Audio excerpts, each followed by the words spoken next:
Namun apa yang berlaku, sebahagian besar para ulama yang menjelaskan perkara tersebut ditahan, ada di penjara dan diharamkan menyampaikan kuliah-kuliah. Permit ditarik, tauliah tak dibenarkan. Namun apa yang berlaku pada hari ini, peringatan yang disebut tahun 60-an, kita lihat bagaimana Yahudi akhirnya membeli tanah-tanah umat Islam di Palestin dengan tawaran harga yang sangat mahal, berpuluh kali ganda. Ada yang terpengaruh dengan wang ringgit, akhir menjual tanah-tanah mereka. Hari ini Yahudi sudah tidak lagi membeli, namun mereka bertindak ganas menghalau umat Islam daripada Palestin. Dan kita dapati mutaakhir ini mereka akan cuba menguasai sepenuhnya Gaza. Apa yang berlaku di Palestin sebenarnya bukan asing dalam konteks kita, dan bukan saja negara kita.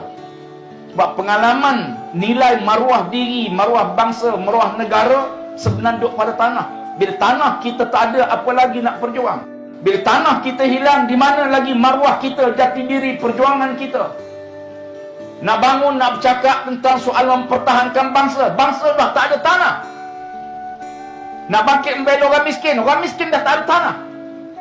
Sebab itu sekalian, akta ini ialah satu perancangan yang sangat halus, yang mungkin tidak dibaca oleh sebahagian besar masyarakat kita. Kalau sekiranya kita tidak berhati-hati. Di peringkat awal kita tahu bila undang-undang ini mengambil pandangan daripada negara Singapura.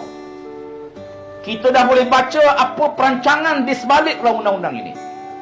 Kita tahu bagaimana DAP berpuluh kali dalam manifesto mereka berjanji dan bertekad untuk ada kempen raya kerajaan tempatan. Betul?